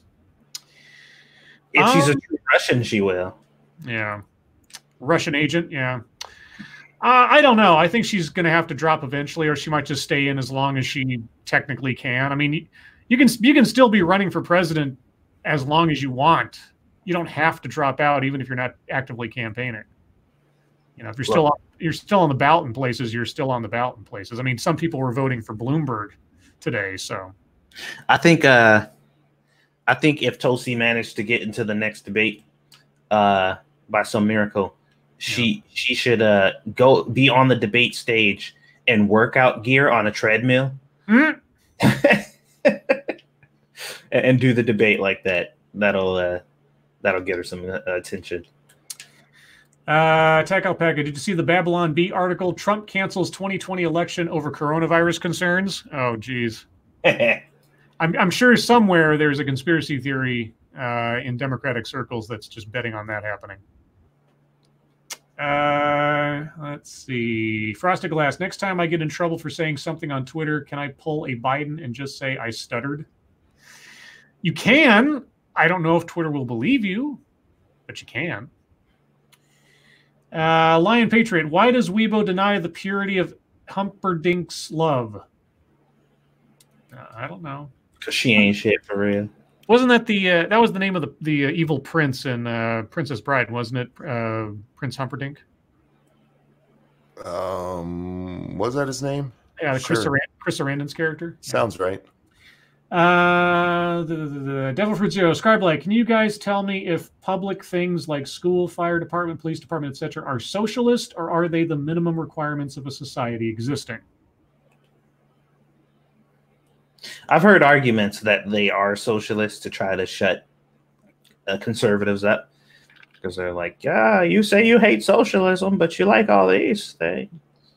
So I don't know, to be honest. I don't know what they technically would be classified as if they're socialists in nature. I don't know, honestly.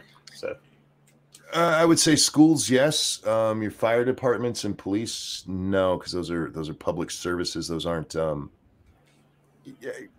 private fire department. What are you going to do? I'm sorry, you didn't.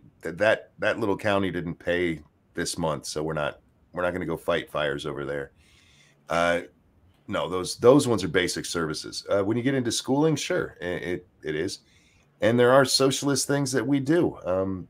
Social security. Medicaid, Medicare.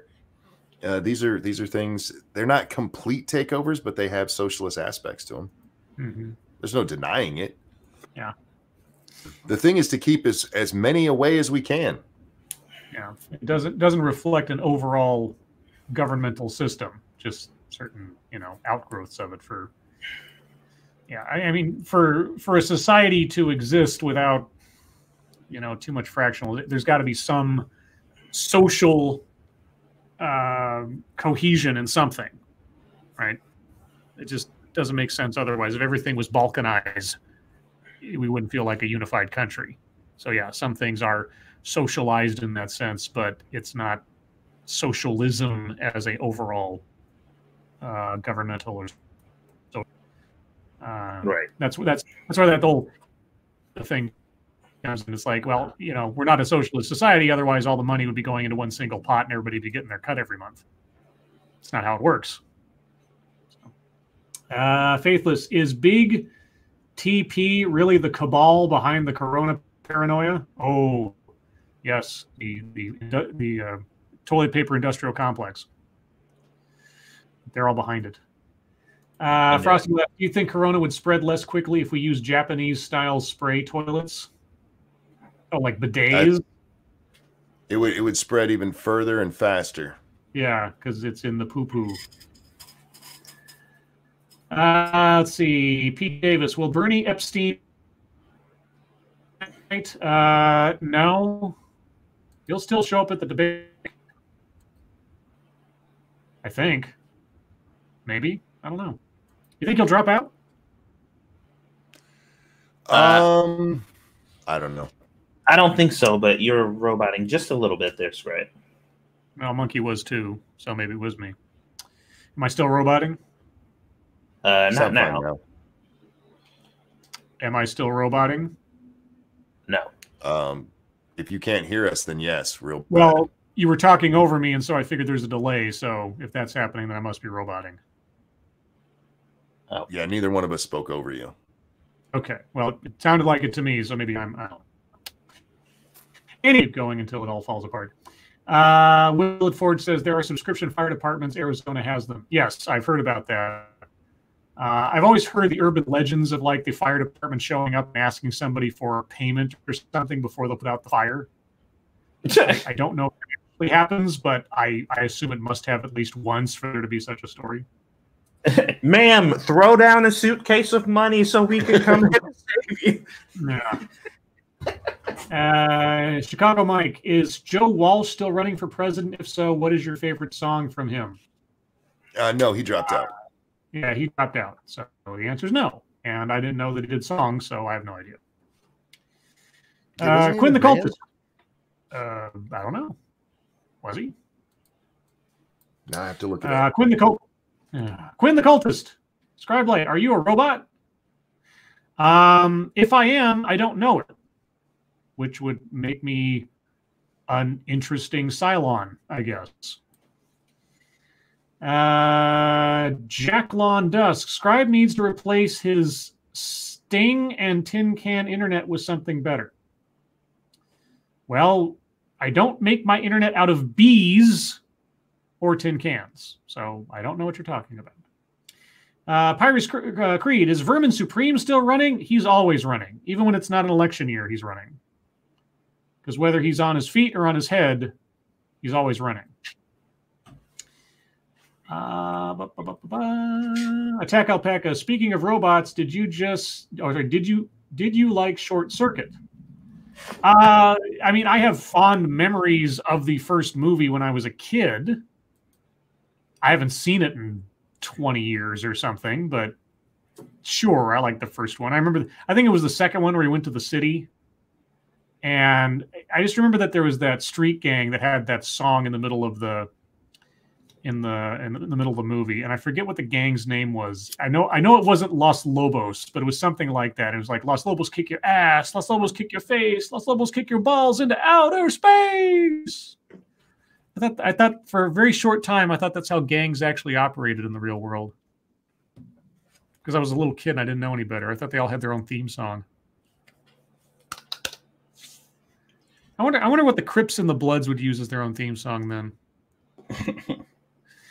Quinn the Cultist, Johnny 5 is alive. Yep. 2 Cents Plus says Viper did my logo. Oh, that's right. Yeah, Viper did the little 2 Cents family tree there. Yeah, I saw a couple people complimenting it and asking. So yeah, it's so cute. Mm-hmm. Cute little squishy, cute little squeetus. Devil Fruit Zero Scribelight. Have you heard about the woman who bought? I assume either this is going to be like a bad joke or a real story. Bought 40 rolls of toilet paper for CV or coronavirus, but she ordered 40 boxes, meaning like 2,000 plus rolls, and she decided to make a fundraiser for her son's school. I hadn't heard that, but I guess that's a good idea. I hope she got at least as much for it as she paid, I suppose. Angela Arriaga says, Scribelight, it was Los Locos. Oh, Los Locos. Okay.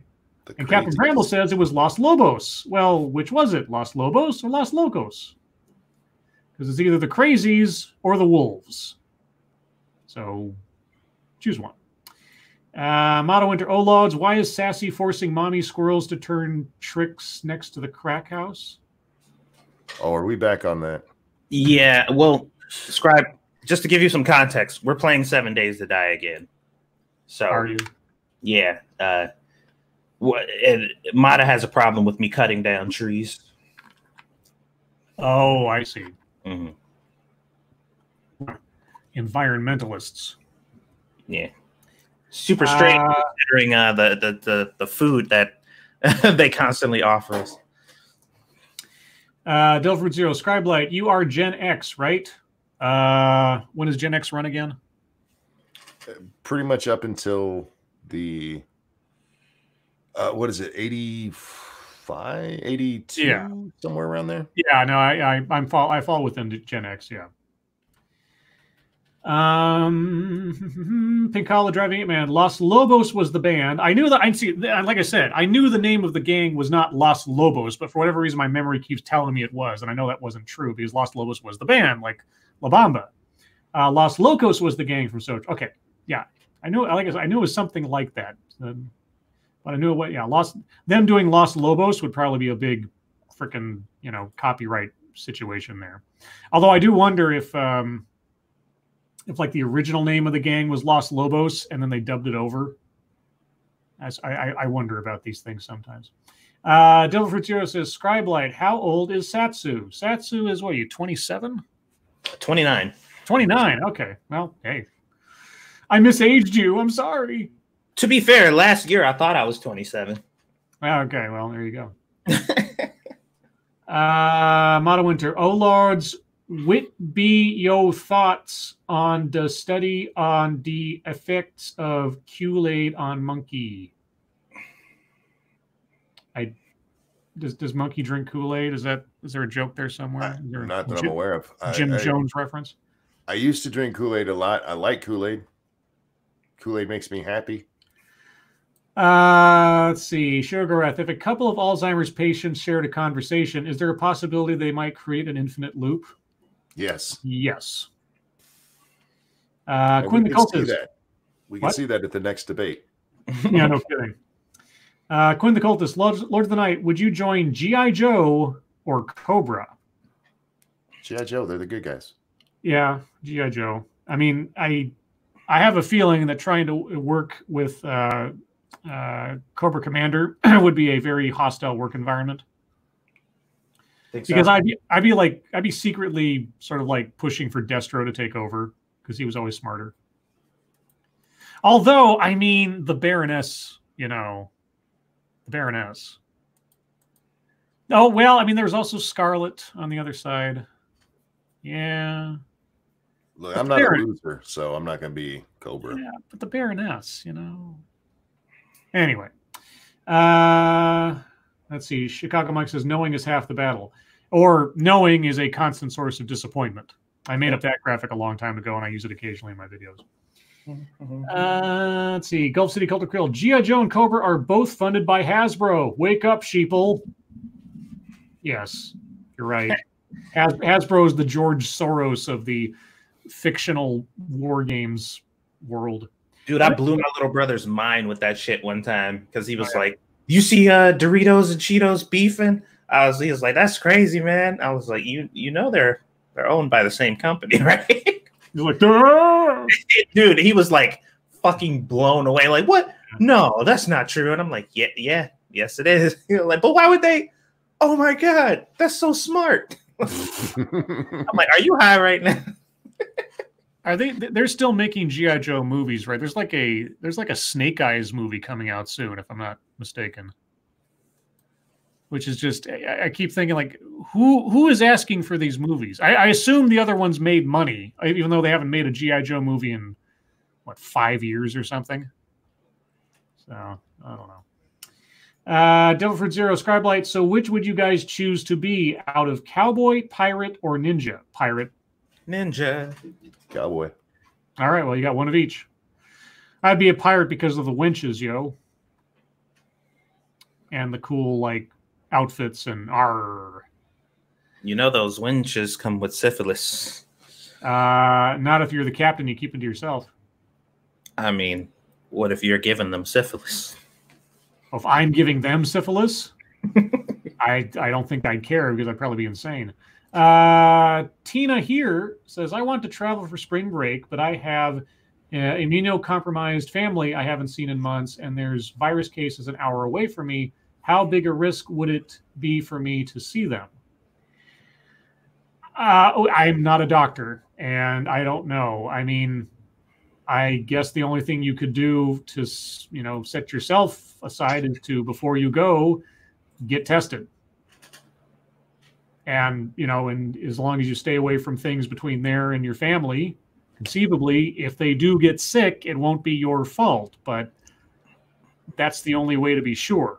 The problem is that testing right now, depending on where you are and how you go about it, is a bit goofy. If you do decide to get tested, the thing you need to ask, and this is something a lot of people don't think about, and I don't blame them for not doing so. Like, let's say you have insurance and you go to an in-network clinic and doctor, and you say, I want to be tested for coronavirus.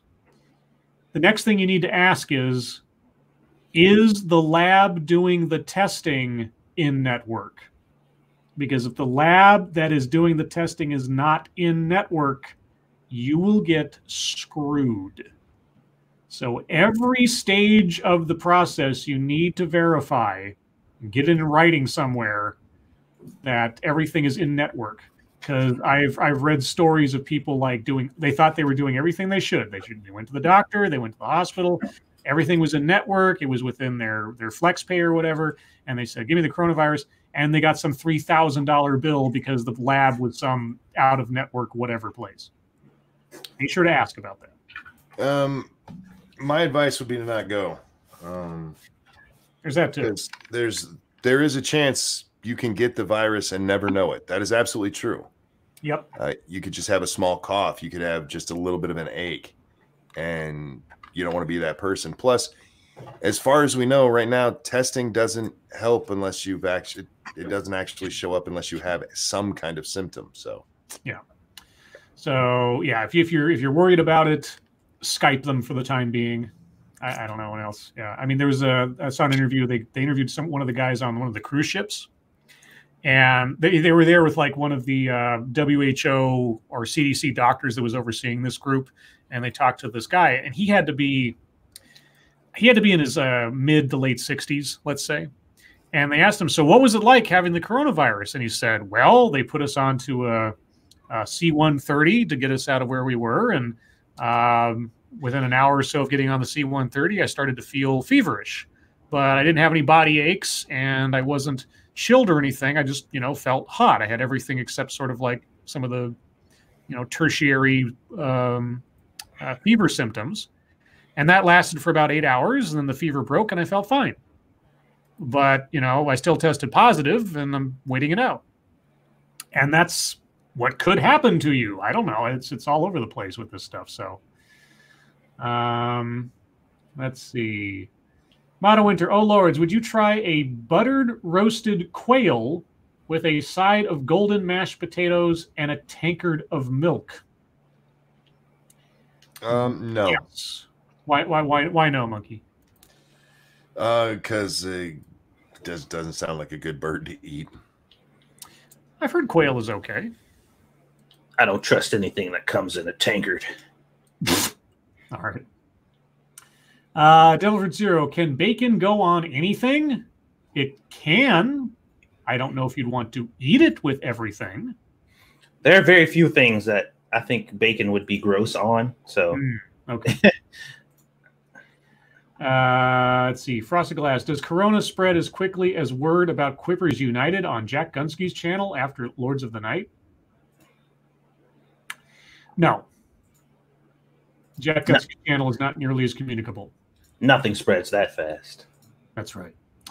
Angry Illinoisian. So the unwell feeling I am getting with my stomach and getting hot spells could be corona? It could. In theory, yes. Yeah. And most people, if they do start feeling sick, will probably do what they usually do when they get sick. They will stay home, wait for it to pass, and then go back out into the world.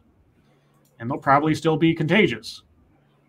And they probably won't go to the doctor to go through the trouble of getting tested on the chance they could get billed for something to tell them that what they already know, or that there's nothing they can do about it.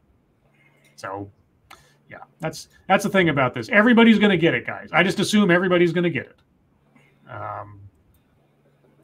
At the stage of the game, if somebody who had no contact, or no known contact with anybody from China can get it, give it to a bunch of people at a nursing home, and then take it with them down to North Carolina and not be any wiser of it until after the fact, everybody's got it.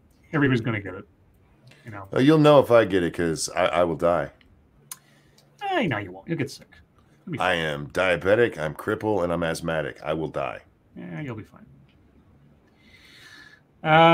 Joel McLaughlin, do you think all the cancellations due to COVID-19 is actually going to prevent the spread of it?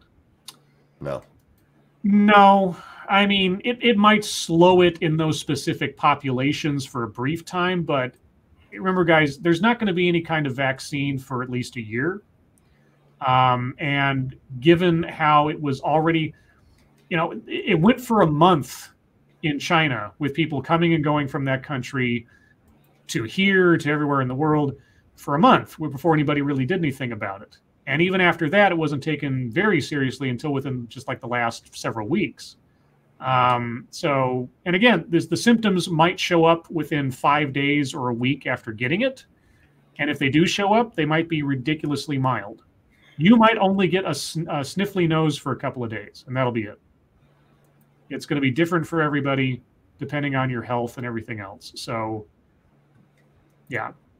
As far as I'm concerned, like the only scary thing about this is there is no vaccine as compared to usual flu season. But yeah, I guess I'm kind of fatalistic about it. I'm just like, well, I assume I already have it. For the sake of argument, I just assume I already have it. So, Lanky McSwanky. Now for the important questions: does a straw have 2 holes or 1? One. One. Unless somebody's poked it with a needle or something. Oh, that's true. Yes. Functional straw has one. Daniel Fullman, will coronavirus convert non-vaxxers? Well, they don't have to worry about it. There's no vaccine. Right. Yeah. Well, they'll be out there like, see, they don't even make this vaccine to kill your kids. Right. Delford Joe, Scribe Light, in Portland, there is a coronavirus case in the VA hospital. Do you think that could kill a lot of people with battle damage or illness? Any infection to anyone with illnesses or pre-existing conditions or a reduced immune system is susceptible to more severe complications from anything as compared to a healthy person. A simple bacterial infection, that would be nothing for most people, could be deadly for somebody in a hospital situation. That's just, I don't know, guys. I mean, like I say, I'm not trying to downplay the worry per se, but I'm also not trying to panic anybody either. It's just people aren't like melting in the streets like it's Ebola or something. It's going to be like a bad flu, more or less. Frosty Last, Scribe, can you say AIDS like Rich Evans? I don't think anybody can say AIDS like Rich Evans. And Satsu will find out who Rich Evans is when he watches that video I sent him. Rich Evans is a national treasure. I think I'd be doing a disservice trying to say it like him. Biden's talking right now. I can only imagine what he's saying.